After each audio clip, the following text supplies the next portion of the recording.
Hello students, welcome to our channel Gyan Darpan. आप लोगों के एग्जाम की तैयारी ठीक चल रही होगी। बिल्कुल मुझे ऐसा लग रहा है कि सच में सबने तैयारी अच्छे से कर रहे हैं। और किसी को किसी सब्जेक्ट में कोई डाउट है, किसी टॉपिक में कोई डाउट है तो मुझे कमेंट कर सकता है, उसका सोल्यूशन जरूर दिया जाएगा। किसी भी सब्जेक्ट के किसी भी टॉपिक में कोई डाउट हो प्लीज कमेंट कर सकते हो।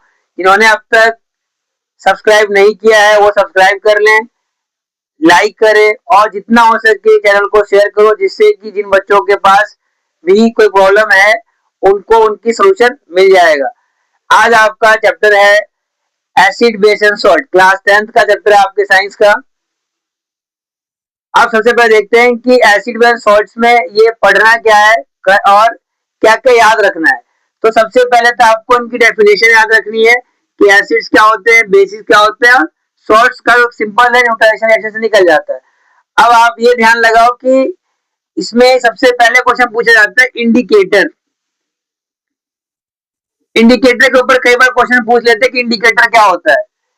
वो सारे सब्सटेंस, वो सारे केमिकल जो डिफरेंशिएट कर पाए कि एसिड कौन सा है और बेस कौन सा है, वो आपका इंडिकेटर कहलाता है। इंडिकेटर को हमें डिवाइड कर रखा है दो पार्ट में।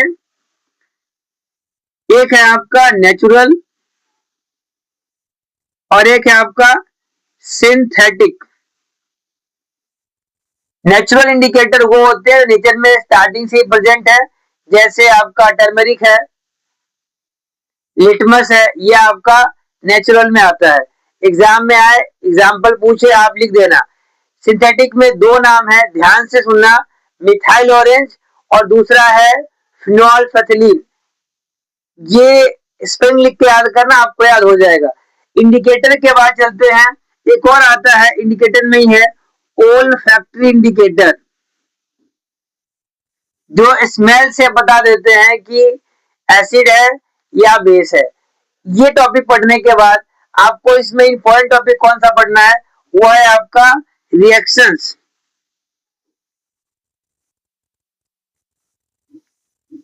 रिएक्शंस क्या कि जब मेटल रिएक्ट करता है एसिड के साथ तो क्या बनाता है। मेटल जब भी रिएक्शन करेगा तो मेटल ऑक्साइड बनाएगा और साथ में हाइड्रोजन गैस रिलीज होती है। निकलने वाली गैस हाइड्रोजन गैस है। ये पता लगता है पॉप टेस्ट से। ये आप लोग पहले पढ़ चुके हैं, वैसे आपको रिवाइज करा रहा हूं कि क्या क्या आपको अब पढ़ के जाना है, याद रखना है एग्जाम के टाइम पे। पॉप टेस्ट जरूर याद रखना। पॉप टेस्ट का पता क्या चलता है कि माचिस की तिली जलाओ, उसके पास लेके जाओ और वो पॉप साउंड के साथ बुझ जाती है, दैट इंडिकेट कि निकलने वाली गैस हाइड्रोजन गैस थी। इसके बाद एक रिएक्शन पढ़ना है आपको, neutralisation reaction. Neutralisation reaction,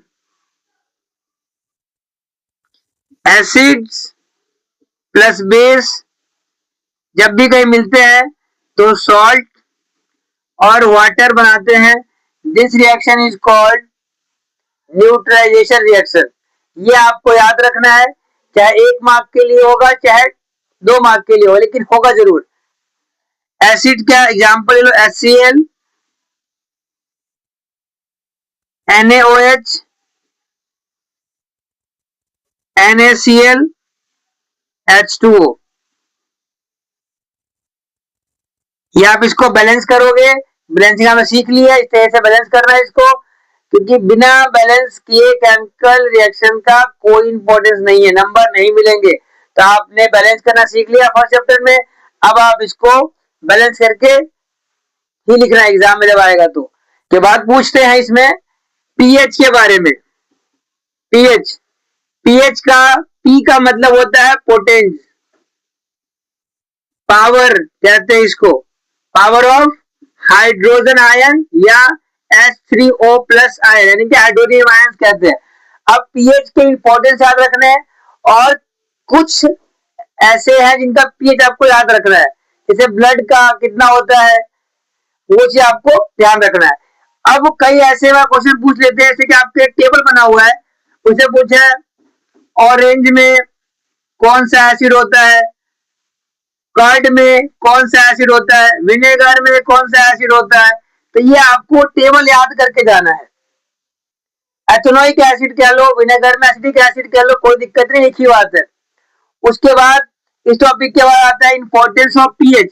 pH का इंपॉर्टेंस जरूर याद करके जाना है, 2 नंबर क्वेश्चन पूछ लेते हैं और कई बार उसका एक्सप्लेनेशन पूछ लिया तो ज्यादा मार्क्स का बन जाता है।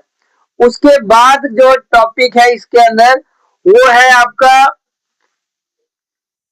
ब्राइन वाला, इसे कहते हो आप क्लोर एल्कली प्रोसेस, मतलब NaCl प्लस H2O, ये NaOH plus Cl2 plus H2, ये है क्लोर एल्काली प्रोसेस। क्या बच्चे इसको छोड़ देते हैं, छोड़ के नहीं आना एग्जाम में, इसको करके जाओ, प्रैक्टिस करके जाओ तो अपने आप समझ में आ जाएगा आपको कि क्या था। सोडियम क्लोराइड का में जब पानी डालते हैं, ब्राइन कहते हो इसको आप, इसको जब रिएक्शन कराते हैं तो सोडियम हाइड्रोक्साइड यानी कि एक बेस है, अल्कली है, हर वो बेस जो वाटर में सोल्यूबल होता है उसे अल्कली कहते हो, यानी कि all alkali are base but all base are not alkali. साथ में क्लोरीन गैस निकलती है और हाइड्रोजन गैस निकलती है, इस रिएक्शन को कहते हैं क्लोर अल्कली प्रोसेस। ये पढ़ने के बाद आप इसके अंदर इसके यूजेस जरूर पढ़ना है, ये यूजेस पूछ लेते हैं, एक एक पूछेंगे क्या दो दो पूछेंगे, दो दो पढ़ के जाओ आप सबके कि क्या क्या यूज है। इसके बाद इसमें 3-4 चीजें हैं जिसके बारे में आपको पढ़ के जाना है। सबसे पहला है बेकिंग सोडा, बेकिंग सोडा ये टॉपिक इंपॉर्टेंट है। उसके बाद टॉपिक है आपका वॉशिंग सोडा, वॉशिंग सोडा,